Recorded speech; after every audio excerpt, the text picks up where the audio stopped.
नमस्कार, मैं अशोक व्यास और आज के कार्यक्रम में हम मुलाकात कर रहे हैं एक ऐसे भारतीय मूल से जुड़े हुए युवा के साथ who has not only immersed himself in the devotion of Lord Krishna, but he found a way of creatively expressing himself. And first, we got the opportunity of learning about his life through his book, which has some autobiographical elements, which is called Urban Monk.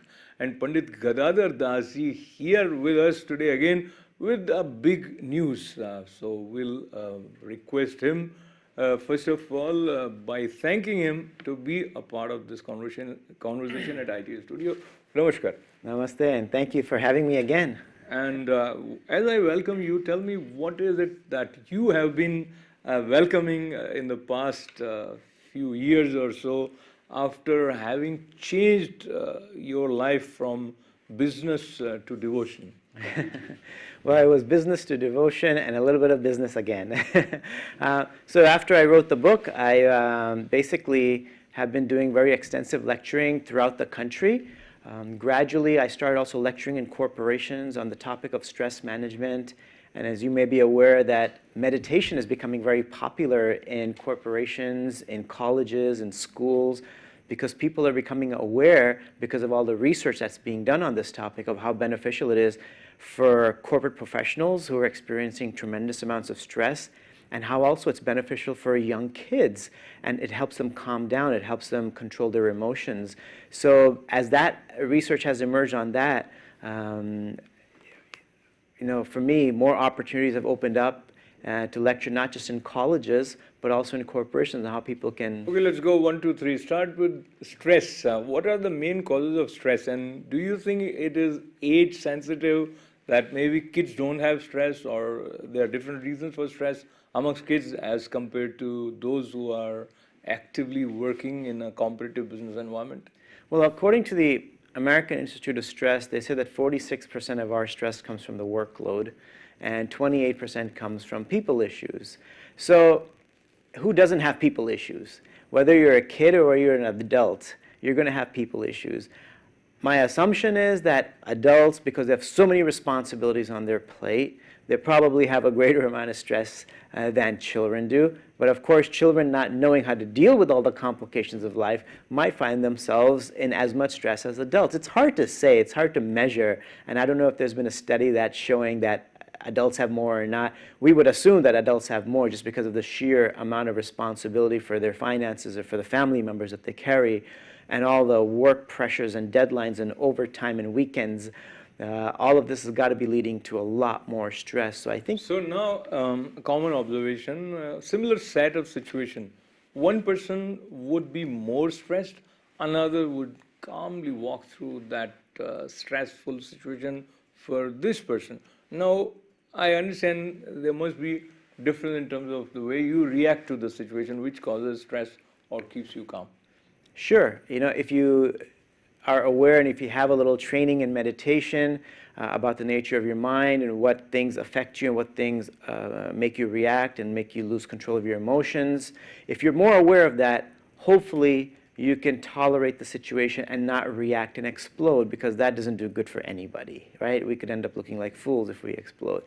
And if you don't know, then we could just react in a road rage manner. You see this on TV all the time. Two people, one person cut the other off, and then they get into a fist fight right on the side of the highway when one person's knocking the other out. So it's so important to be able to control our mind and emotions, and meditation is an incredible tool to help us do that, so we don't look like...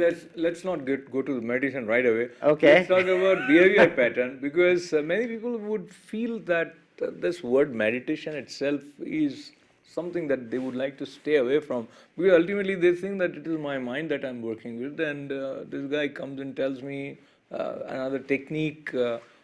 Is it going to really help? So the people have their apprehensions, and especially when they hear that this guy who has some understanding of Indian scriptures, etc., and you have been always in America, looking with some sort of skepticism, even if you are from Indian origin, you do not have the kind of reverence for scriptures as someone like Pandit Gadadhar Das would have. So now, how do you break the ice? Sometimes you probably see it on the faces of the people that they are not really receptive.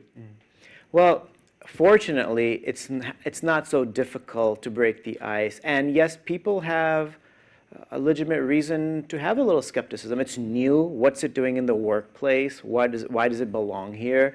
However, there has been research through Harvard University, MIT, and Scientific American also released a wonderful detailed article on the power of meditation and its influence on the brain.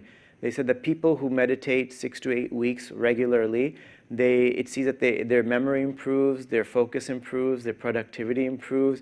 Some lifelong meditators do better on tests of visual attention than 20-somethings. So all of this is research-based, so it's no longer a specific tradition speaking just from their wisdom perspective. This is modern scientific research, very well-funded research, going into this topic. So as soon as you present research from the most reputable institutions on the planet to anybody, they basically have to accept it. And so when they see that research, then they immediately say, well, let's give it a shot. Okay, before we give it a shot, let's try and understand from your point of view when we talk about devotion, and especially in your case, since you were a part, or you are a part of Hare Rama, Hare Krishna, so all about Lord Krishna and devotion to Lord Krishna, immersing your mind in his leelas. How do you see the difference and similarities when we are talking about devotion and when we are talking about meditation, where they meet and where they do not necessarily meet? Well, the place where they don't meet is the corporations. They don't need to meet there. And a corporation, it's very secular. It's strictly for health and wellness. The place where they do meet is everywhere else, basically. They can meet in your home. They can meet at in the temple. They can meet in gatherings where people want to come together and discuss spirituality. So meditation and devotion have a place. They do go together very well, and that's how they originally were. They were together. Now, but scientific research is focusing on the breathing and the focusing techniques to help people come out of anxiety, stress, and depression and these things. So in other contexts, there's a beautiful and wonderful harmony, because meditation done with devotion can help you achieve a devotion to the divine, the supreme God, Lord Krishna, right? So, there's a beautiful place where they can meet. But like I said, in the corporations is where they don't meet.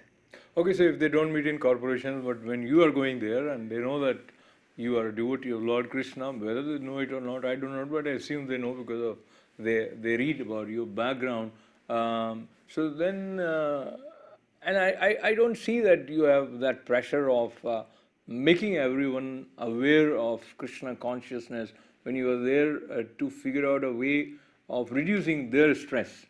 Yeah, religion and spirituality don't have really a place in corporate settings, and I'm not there for any of that. My only focus there is to help those individuals relieve stress, get rid of anxiety, give them some simple breathing and focusing, very secular techniques through which they can live healthier lives, get along in a more positive way with their colleagues, have better relationships with their family members.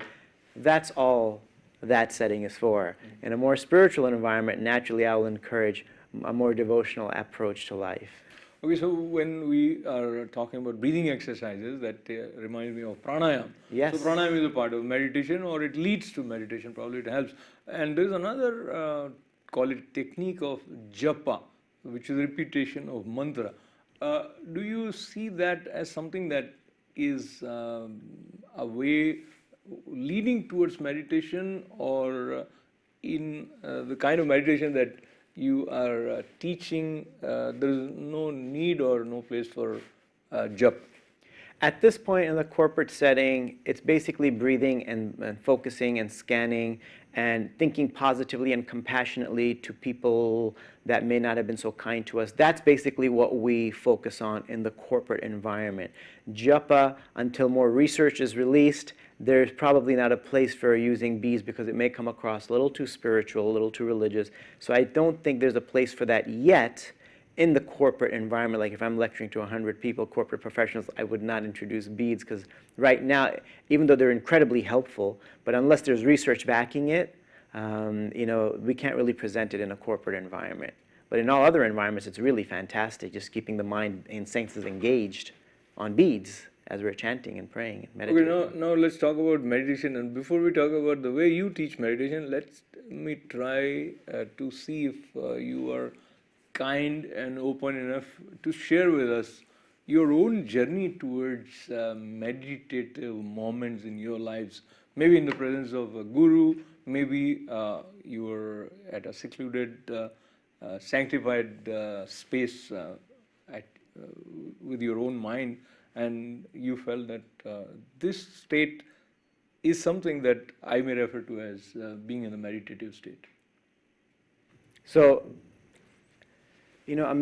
I try to meditate every day. I mean, I do meditate every day for a couple of hours. And my meditation journey began, as we've discussed before, during a very turbulent time in my life, when my parents lost their multi-million-dollar jewelry business. And that's what really, even though I'd meditated before, not seriously, I did it as a religious ritual, but I started doing it seriously when we lost everything and I began to question the purpose of life.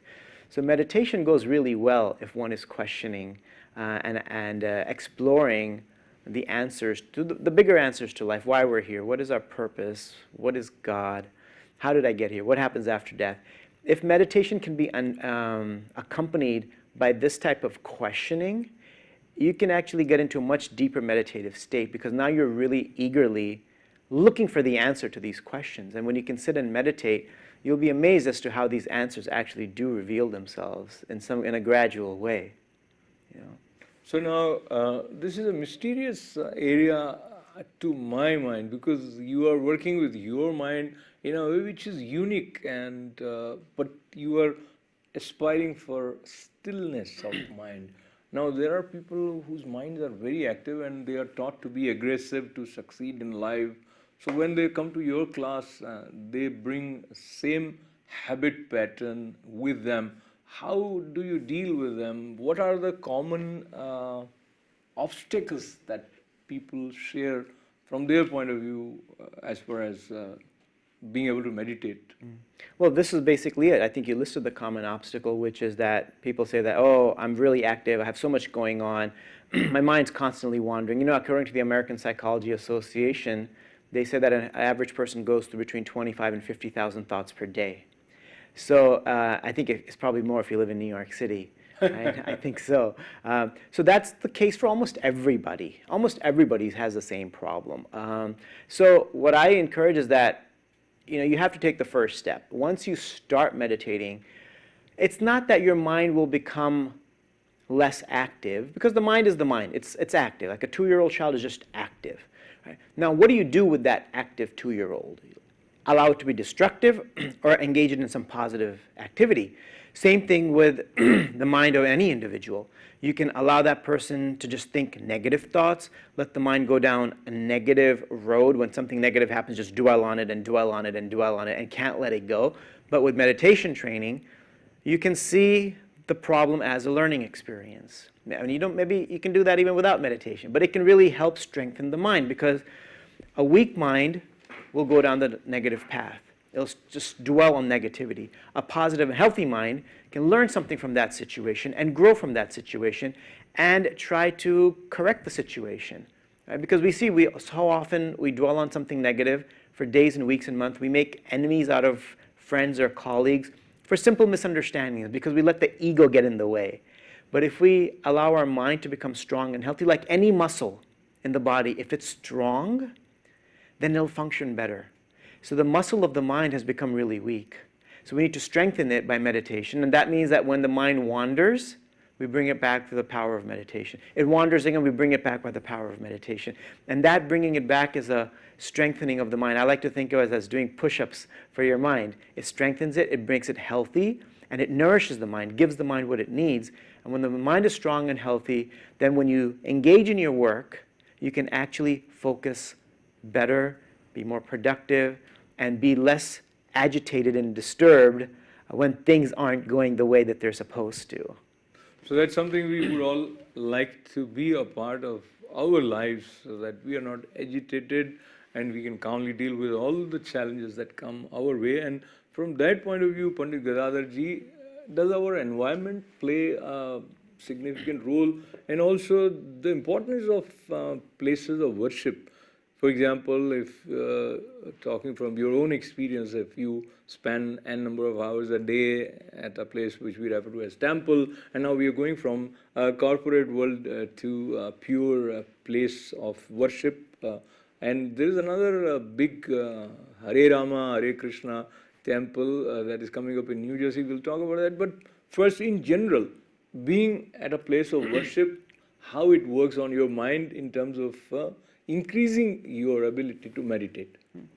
I think environment is tremendous. It affects us in so many ways, not just when we meditate, in every single way. Like, I know when I go to the suburbs, I just walk slower. When I'm in Manhattan, I just walk faster.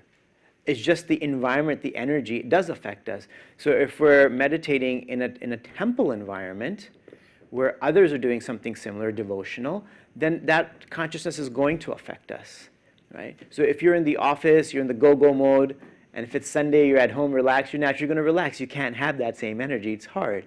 So the environment does affect us. So doing it in a spiritual environment is wonderful. So the ideal thing is to create that spiritual environment also at your home. Yes, you go to the temple, but you don't go there every day. So you create a spiritual space in your home, a sacred space, a nice altar with candles, some pictures of Krishna or your deities, and incense and flowers, and then you can meditate in front of that altar, and that can be very, very powerful and very, very soothing. So you've created a temple in your home, and that's really what our temple is supposed to be. It's supposed to be in our home and also outside. And ultimately, through this meditation and prayer, we hope to create a temple in our own heart, where the heart becomes cleansed, and that in itself becomes a temple for us. So till that time, it is always helpful to have a big temple around us, or a temple where we can go and enrich ourselves from the cultural point of view also. Now share with us the new big temple that is coming up in New Jersey. Yes, so on Saturday, August 29, ISKCON is opening probably the largest temple in all of the East Coast. It's going to be in Plainfield, New Jersey. And it used to be a church, and they purchased a beautiful property. And it's going to happen. It's actually going to be a 3-day event. It's going to start on Friday, continue on Saturday. So the grand opening and the viewing of the deities, the Murtis, is going to take place on Saturday, August 29 at 4 p.m. The Murtis, Radha Krishna Murtis, are coming from India. There's a beautifully carved altar that's also coming from India. And what's beautiful is that this temple had very humble beginnings, and the original temple was in a very, very small cultural center that could only hold about 50 or 70 people. Just a few families were running it. But over the last decade, they've worked so hard to cultivate a beautiful community, and now they have the temple hall can hold close to 1,000 people. So the growth has been tremendous. And what I really appreciate about this temple is that they've focused on making the temple an educational center. And that's not just to call it an educational center, it really is, where people of all ages, working professionals can, through classes and lectures and discussion groups on the Bhagavad Gita, actually learn the text, right? And engage and learn how to do the different ceremonies that you see in a temple. Like an average person can learn how to do all of that, not just observe others doing it. And another beautiful thing, I think this is really important, is that this temple has focused a lot of time and attention on the youth, the next generation of youth. And I know when I talk to the Hindu community, one of their biggest concerns is the Hindu youth are losing interest in the Hindu faith. And when I talk to the Hindu youth, they basically tell me that, well, there's no answers for us. We can't talk to the priests in the temple. They don't speak our language, really. We can't relate to them. We can't really learn. It's not a place for learning. But here what they've done is they have an environment where children from 5 and above and even younger, every Sunday they have a regular program. And there's a separate section for a Sunday school where kids can learn about the stories from the Bhagavatam, stories of Lord Krishna and Ram and Hanuman, and all of these wonderful leelas and stories. They learn with somebody. They learn to memorize the verses. They learn what the verses mean. And then they have an opportunity through dramas and plays and dances to demonstrate to the congregation what they've learned. So the kids are not just there running around and inactive, but they actually have a chance to dive into their own culture.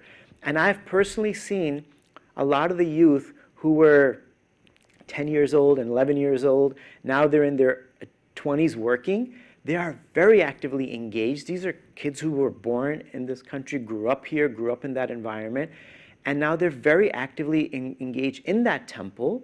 And you can see that in itself is very, very positive, that the youth is now helping to run that temple. The youth, as I knew, now they're adults, of course, and that can only happen if they were inspired right from the very beginning. Because if you force someone to go to the temple and to sit there through the lecture and force and that kind of thing, just turns people away and they want to run away from that place.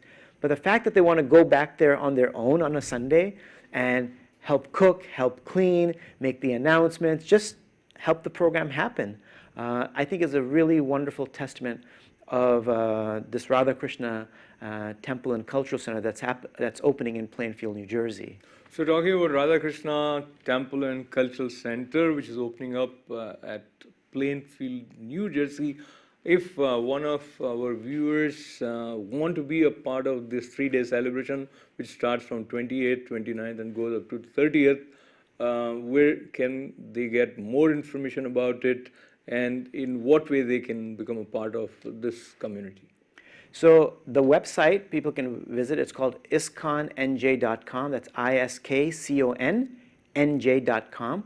If you go to the website, right on the home page, you'll see the information for the Friday event, the Saturday event, and the Sunday event. So the Friday evening from 6 p.m. to midnight, there's just going to be bhajan and kirtan. So just create an auspicious environment. And if anybody ever wants to see how the murtis are actually installed in the temple and how we bring life into the murtis, that's going to happen Saturday morning between 9 and 12. But throughout the whole 3-day celebration, there's going to be lots of cultural programs, lots of kirtan and bhajans, dramas, dances, and of course what ISKCON is incredibly famous for is the wonderful prasadam, the vegetarian dinners that we serve that we've become famous for throughout the world. That's going to be available throughout the time. And people can come and participate in any of these, but if you can choose just one time to come, I would say Saturday, the 29th at 4 o'clock, because that's when the opening will take place, where the deities are installed, they've been dressed, they've been bathed, and the first darshan will take place right around 4 o'clock on Saturday. So you can come, you can be sure that your kids will be engaged. There'll be a magic show for kids to keep them also busy because they may not have so much interest in what the opening is, but they'll have a very positive experience. There'll be individuals there also just keeping the kids busy with coloring and discussions and other things taking place. And of course in the future, we're also going to be offering yoga classes, regular studies, and Absolutely amazing. So much being available for us with this Radha Krishna Temple and Cultural Center, which is coming up at Plainfield, New Jersey. Telling us all about it, author of Urban Monk, Pandit Gadadhar Dasji. Talking to him also is uplifting, and indeed it is an uplifting experience to be in such an environment as is going to be available with this additional temple for the community. Thank you very much for sharing all about it and sharing about the ways to reduce stress. Thank you very much for having me, for allowing me to share. And on that note of thanking him, I thank all of you, and I hope some of you would definitely be able to take advantage of this new offering. This is Ashok Vyas with lots of good wishes. Namaskar.